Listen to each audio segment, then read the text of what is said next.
देखिए। बस बस। दिलेर खान ने सीमा पर सेना भेजी, तब महारानी जी ने स्वयं उन्हें बुलाया था, ऐसा खलीता भेजा था।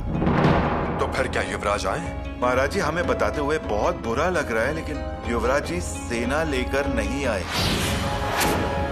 अरे कैसे आते? उनका और दिलेर खान जी का दोस्ताना भी तो बहुत हो गया ना। पहले अपना मुंह खोलिए। मतलब? हम कह रहे हैं ना, मुंह खोलिए। रानी जी ये दादा बन गए हैं आप। शंभू राजे के घर लक्ष्मी आई है। क्या? अब हमें बच्चे के लिए तोहफा लेकर श्रृंगारपुर जाना होगा। वहाँ कल चले क्या? बड़ी रानी साहिबा, अब आप महाराज से बात करेंगी तो ही कुछ होगा शायद। आप किस बारे में बात कर रही हैं? श्रृंगारपुर जाने के बारे में। पुतला रानी जी, देखिए ना, इतनी बड़ी खुश खबर आई है। इतने सालों के बाद हमारे घर में बच्चा पैदा हुआ है, और ये तो हमारी पहली पोती है। तो हमें उनसे मिलने नहीं जाना चाहिए क्या? जो भी आपको करना है आप महाराज से जाकर कहिए। एक बार जाकर हमारा मन भर गया है, फिर से श्रृंगारपुर जाने की इच्छा नहीं है हमारी। आप जाकर आइए। बड़ी रानी साहिबा, और रही बात बच्चे की सराहना करने की, वो हम उनके रायगढ़ के आने के बाद पूरी कर देंगे। बहुरानी हमारा इंतजार कर रही होंगी। अच्छे से मालूम है हमें, मालूम है, लेकिन फिर भी युवराज का वो खून से लथपथ रूप, वो अघोरी साधु, वो नैवेद्य, उस काली माता की मूर्ति में डरावनापन बार बार हमारे आंखों के सामने आ जाता है। नहीं, हम उसे भूलने की कोशिश करते हैं, पर हम उसे भूल ही नहीं पा रहे हैं। बड़ी रानी साहिबा, फिर से वही बातें क्यों कर रही हैं आप? उस बात को अब भूल जाइए ना।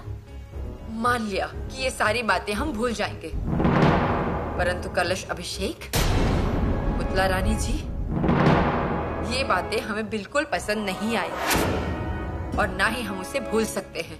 पर बालाजी पंत और चिटनिस ने खुलासा किया है ना हमारे सामने, तो फिर ये संदेह क्यों हो रहा है आपको? पुतला रानी जी, आप सच में बहुत नासमझ हैं, और यहाँ आपकी नासमझी मंदिर में अच्छी लगती है, परंतु राजनीति में यही नासमझी टूटे हुए पैर और सींग वाले गाय की तरह होते हैं। ऐसा हो सकता है शायद, परंतु हमें ऐसा लग रहा है कि इस बात को अब यहीं खत्म करना चाहिए।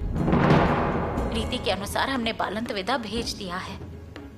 फिर तो ठीक है, जाने के बारे में सोचेंगे, परंतु जल्दबाजी मत कीजिए, क्योंकि महाराज को वहाँ जाने की बिल्कुल भी इच्छा नहीं है। घर के सभी लोग इस बात को नजरअंदाज करें, ये अच्छी बात नहीं है। लोग क्या कहेंगे? पहले से ही बहुत सारी अफवाहें फैली हुई है। महाराज भी कहते हैं कि जांच पड़ताल कर रहे हैं। हमें ये सब उचित नहीं लगता। बहुरानी के बारे में कोई भी सोच ही नहीं रहा है। अरे ऐसा कुछ भी नहीं है। नहीं, हम जाते भी, परंतु बारिश तो देखिए, मूसलाधार बारिश हो रही है बाहर, नदियों में बाढ़ आ गई है। ये सब रुकने दीजिए, फिर हम जाएंगे। थोड़ा रुक जाइए।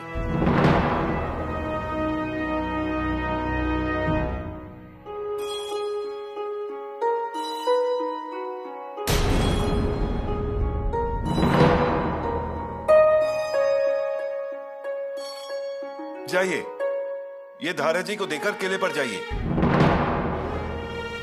ये हमारी पत्नी ने दिया है हमारी बेटी के लिए। मामी जी की बड़ी तेज नजर है युवरागी पर। जी हाँ, उनका कलेजा भर जाता है खुशी से। बहुत प्रशंसा करती हैं। हाँ ना, दिन में 3-4 बार आना हो जाता है, और युवरागी को क्या चाहिए उसका भी ध्यान रखती हैं। जी हाँ, अब बस एक बार किले पर लोग आ गए तो एक बात पूछे युवराज जी। पूछिए ना पिताजी, अनुमति किस बात की मांग रहे हैं? आप बड़े हैं। नहीं मतलब, सच में महाराज जी आप पर गुस्सा नहीं है ना? नहीं नहीं, बिल्कुल भी नहीं पिताजी। महाराज हमसे नाराज हो, ये मुमकिन नहीं है। नहीं मतलब, आपसे मिलने भी नहीं आए, या फिर आपको मिलने को बुलाया भी नहीं? ये इतनी मुश्किल मुहिम और उसमें सोने जैसी नातिन पैदा हुई, फिर भी उन्हें देखने नहीं आए। नहीं मतलब बलवंत विदा भेज दिया है, पर वो भी किसी जिम्मेदार इंसान के हाथों से नहीं आया। पिताजी, बाहर बारिश देखिए ना कितनी तेज हो रही है। नदियों में बाढ़ आ गई है, पानी अपना जल प्रवाह छोड़कर बह रहा है। नहीं, सब कुछ अच्छा है, मतलब हम एकदम बेफिक्र हैं। नहीं तो खामखा चिंता लगी रहती है। नहीं नहीं पिताजी, चिंता मत कीजिए आप, ठीक है? नहीं मतलब क्या है ना, लोग कुछ भी बातें करते रहते हैं, फिर हमारे मन में गलत विचार आते हैं। बस बेटी सुखी रहे इतना ही चाहते हैं। पिताजी आप निश्चिंत रहिए। और अभी नामकरण की विधि है ना, देखिए नामकरण में हमारे पिताश्री कैसे भाग कर आते हैं। रहा नहीं जाएगा उनसे। अगर ऐसा हुआ तो हम लोग बहुत खुश हो जाएंगे। हम जानते हैं ना पिताश्री को। पिताश्री आएंगे, उत्साह से आएंगे और बड़ी शानदार से नामकरण करेंगे। अब तक तो पोती का नाम क्या रखना है ये भी सोच लिया होगा पिताश्री ने। माँ शिरकई आपके शब्दों में जान डाल दे और आपकी बातें सच हो जाएं।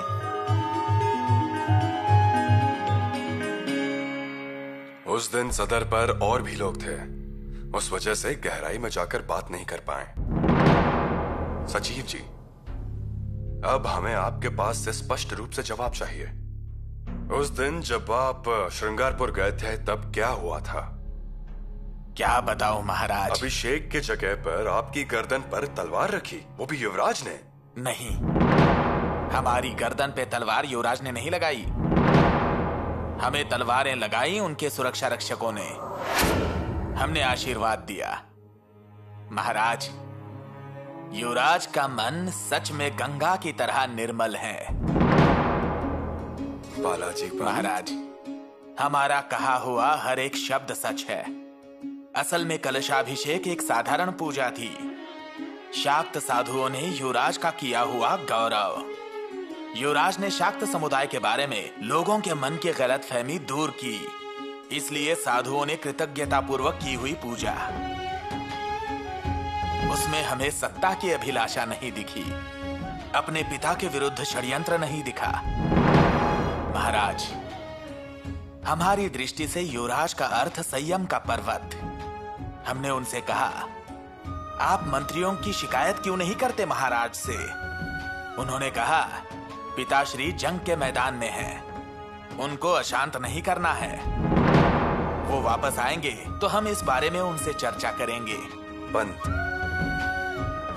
अभी बातें आपने कही, परंतु हमारे शरीर पर रोंगटे खड़े हो गए। सच में महाराज, हमारे एक युवराज 8 दिक्पाल के बराबर हैं। इसीलिए स्वराज्य की 8 दिशाएं सुरक्षित हैं। अब आपसे एक ही विनती है, उन्हें आप तुरंत बुला लीजिए। जी हाँ पंत, अब हम युवराज से जल्द मिलेंगे। पुतला रानी जी, हमें एक बात का आश्चर्य होता है, आप सबके बारे में सोचती हैं यहाँ, लेकिन हमारे मन के बारे में आप कभी नहीं सोचती। वैसा नहीं है बड़ी रानी साहिबा, आपके पास क्या बातें चल रही हैं?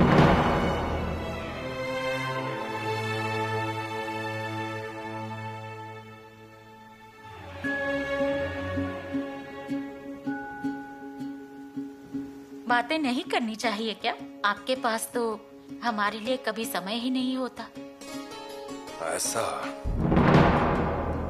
अगर गुस्सा होगी तो गुस्सा उतार दीजिए। श्रृंगारपुर जाना है, तैयारी कीजिए। महाराज? क्या? जी हाँ, हम दादा बन गए हैं, पोती हुई है हमें। हम एक अच्छे पिता नहीं बन पाए। हर बार दुश्मन को पीछे लेकर भागते रहते थे। स्वराज्य का सपना आंखों में लेकर भागे, कभी पहाड़ों पर, कभी घाटियों में, कभी किलों पर तो कभी मुहिम पर। हमारे बच्चों को बढ़ते हुए हमने कभी देखा ही नहीं। उन्हें छोटे हुए अंगरखा देख लेते थे, तब समझ जाते थे कि बच्चे बड़े हो गए हैं। पर अब पोती के मामले में ऐसा नहीं होने देंगे। नामकरण कब है? उसका मुहूर्त निकलवा कर ही जाएंगे। ठीक है, हम वैसे संदेशा भेजते हैं। जल्दी भेज दीजिए। और हाँ सोयरा रानी जी, इस समय आप भी साथ चलिए, सब एक साथ जाते हैं। परंतु इतनी मूसलाधार बारिश में उन्हें उनका काम करने दीजिए, हम अपना काम करेंगे। और वैसे भी हमें कोई रोक नहीं सकता है, ऐसा कहने वाले कहते हैं। चलिए तैयारी कीजिए।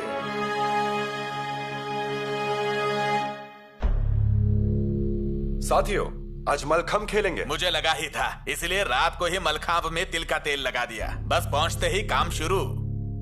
प्रणाम युवराज। महाराज कल दोपहर तक श्रृंगारपुर में आ जाएंगे। पिताश्री आएंगे? वाह वाह वाह, सुबह सुबह बड़ी अच्छी खबर दी है आपने। आंतो जी अब तो अरे महाराज जी आ रहे हैं, मतलब अखाड़ा रद्द हो जाएगा और तालीम भी रद्द हो जाएगी। अब एक ही तालीम होगी, पिताश्री के आने की।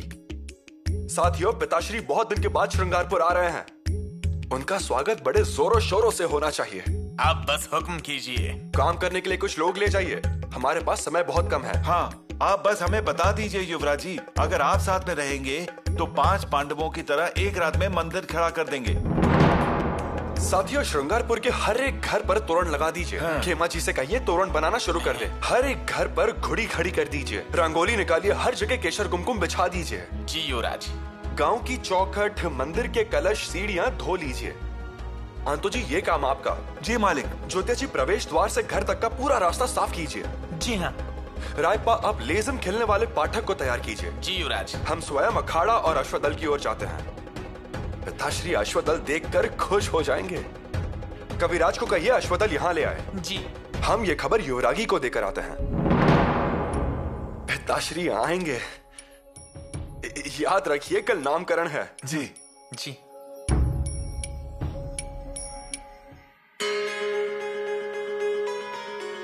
महाराज आइए रानी जी, लीजिए। तैयारी हो गई? जी। चलिए जल्द से जल्द निकलते हैं।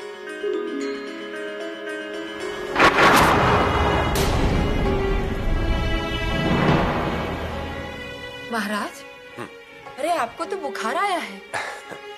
आपके पैर छुए तो पता चला। रानी जी, बस थोड़ी सी थकावट है। अरे थकावट ही है, परंतु यही बात बाद में आपको परेशान कर देगी। दिखाइए जरा। रानी जी। महाराज, हमारी बात सुनिए। आपने बहुत भाग दौड़ की है, थोड़ा आराम कर लीजिए। रानी जी, हमने आराम तो किया है। महाराज, आपको बहुत बुखार है। बुखार की वजह से चेहरा लाल हो गया है। मतलब हम आपको जाने से नहीं रोक रहे हैं या फिर श्रृंगारपुर ना जाए, ऐसा भी नहीं कह रहे हैं, परंतु सेहत पर नजरअंदाजी मत कीजिए। रानी जी, ऐसा कुछ भी नहीं है। ठीक है, हम वैद्य को साथ में लेकर जाते हैं, तब तो ठीक है ना? वैद्य तो साथ जाएंगे ही, राज वैद्य भी साथ में जाएंगे, परंतु इस तरह हर बार बीमारी को नजरअंदाज करना ठीक है क्या? पिछले बार भी तबीयत ठीक ना होते हुए भी आप सातारा किले पर हवा बदलाव के लिए गए थे। क्या हुआ था याद है? बात जान तक आ गई थी। उस समय की स्थिति अलग थी रानी जी। परंतु अगर आप अभी नहीं जाएंगे तो क्या मुसीबत आ जाएगी? हमारी बात सुनिए, भागदौड़ मत कीजिए। शंभू राजे राह देख रहे होंगे और हम श्रृंगारपुर जा रहे हैं तो हमारे खबरगीर भी वहां गए हैं। देखिए राजवैद्या क्या कहने वाले हैं। महाराज क्षमा कीजिए। कल रात को महार पोलादपुर खेड़ इलाके में तूफानी बरसात हुई है, इसलिए नदियों पर के पुल टूट गए हैं। श्रृंगारपुर की ओर जाने वाले सभी रास्ते बंद हो गए हैं।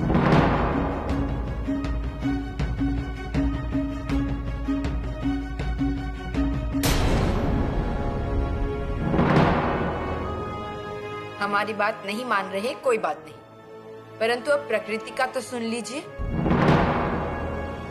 बारिश कम हो जाने दीजिए, तब तक आपका बुखार भी कम हो जाएगा। फिर जाते हैं।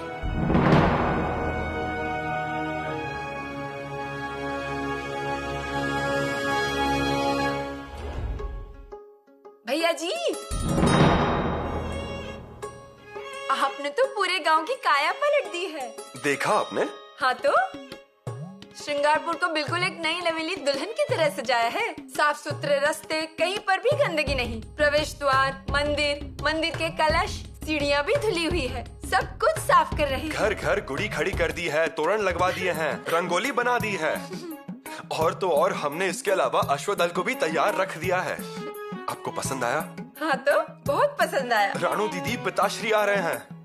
पिताश्री श्रृंगार पर आ रहे हैं, इसलिए ये सब तैयारी चल रही है। सब कुछ दिखाना है पिताश्री को। हमारा काम पिताश्री को तो अच्छा लगना ही चाहिए, पर छत्रपति को भी अपने युवराज का काम अच्छा लगना चाहिए। आपको क्या लगता है? हमें लगता है इन सब भाग दौड़ में आप एक बात भूल रहे हैं। कौन सी बात? विरोधियों के असली चेहरे सामने लाने की। विरोधियों के असली चेहरे? आप उनके षड्यंत्रों के बारे में पिताश्री से बात करने वाले हैं। रानू दीदी, और अगर आपने अपना विचार बदलने का सोचा तो ऐसा मत कीजिए, क्योंकि घातक होगा। रानू दीदी, हमें बिल्कुल भी जरूरी नहीं लगता किसी का असली चेहरा सामने लाने की या किसी के षड्यंत्र के बारे में बताने की। मतलब? रानू दीदी, पिताश्री श्रृंगारपुर आ रहे हैं, इसमें सब कुछ आ ही गया ना। ऐसा मत कीजिए। विरोधी आपके खिलाफ बातें करते हैं, आपके खिलाफ जाते हैं। आप ऐसे शांत मत बैठिए, एक ही मौका मिला है आपको। रानू दीदी, विरोधियों ने हमारे पिताश्री को अगर हमारे बारे में कुछ भी बताया तो भी पिताश्री उस बात पर यकीन नहीं करेंगे। माफ कीजिए, पर इस बार ऐसा कोई भ्रम मत रखिए भैया। पिताश्री आ रहे हैं, उनसे बातचीत कीजिए। रानू दीदी, अगर आपको संकोच हो रहा है तो हम बात करेंगे पिताश्री से। रानू दीदी, हमारे पिताश्री के मन में हमारे लिए जरा सी भी गलतफहमी होती ना तो पिताश्री श्रृंगारपुर आते ही नहीं। इसलिए आप बेफिक्र रहिए।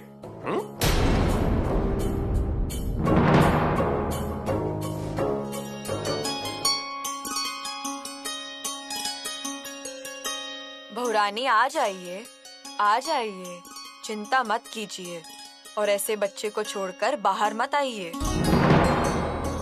धरा भुआ, एक बार पिताश्री आ जाए ना तो हम बेफिक्र हो जाएंगे। उनके साथ कौन कौन आने वाला है इस बात का भी खुलासा नहीं हुआ है। अरे देखिए, पिताजी आ गए।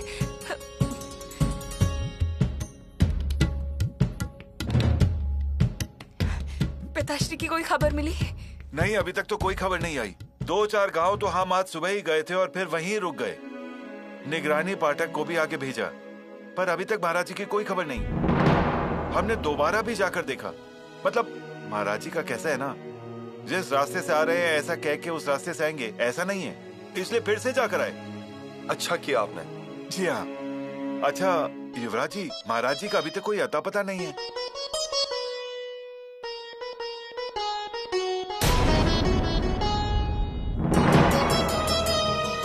पिताजी, आपको अटपटा नहीं लगेगा, पर हमें पिताश्री का अटपटा बराबर मालूम हो जाता है। मतलब? वो देखिए, नजराने आ गए।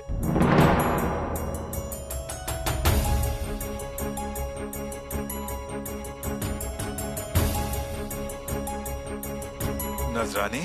किसके नजराने? किसके मतलब क्या? पिताश्री के नजराने। हमें चौंकाने का प्रयास कर रहे हैं पिताश्री। परंतु रानो दीदी, जल्दी आइए, पिताश्री आ गए। आ गए मतलब जल्दी आ जाएंगे। पिताश्री पहले नजराने भेजते हैं, उसके बाद आते हैं। हमारे पिताश्री हैं ही ऐसे। माँ भवानी हमसे बहुत प्रसन्न है। पर एक बात बहुत अच्छी हुई, आपको यहाँ पिताश्री के साथ बहुत बातें करने को मिलेंगी। चलिए, जहाँ होंगे वहीं पर उनका स्वागत कर लेंगे। हम आगे जाते हैं, हमें सब पता है। मतलब महाराज जी जिस रास्ते से जाते हैं उस रास्ते से आएंगे ऐसा तो नहीं है। हाँ बच्चे को तैयार कीजिए। तैयार कीजिए मतलब?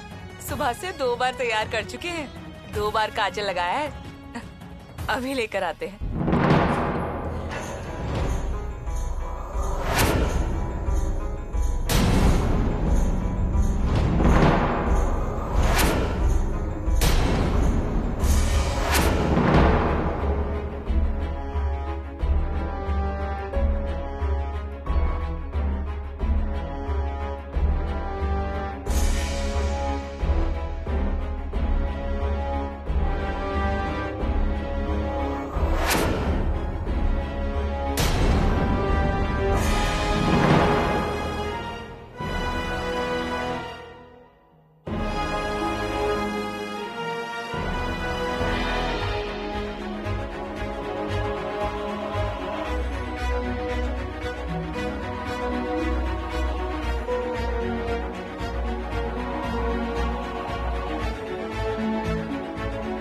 यह नजराना हुजूर दिलेर साहब की ओर से आपकी शहजादी के लिए। दिलेर खान? जी। दिलेर खान के यहाँ से नजराने आ जाते हैं और हमारे पिताश्री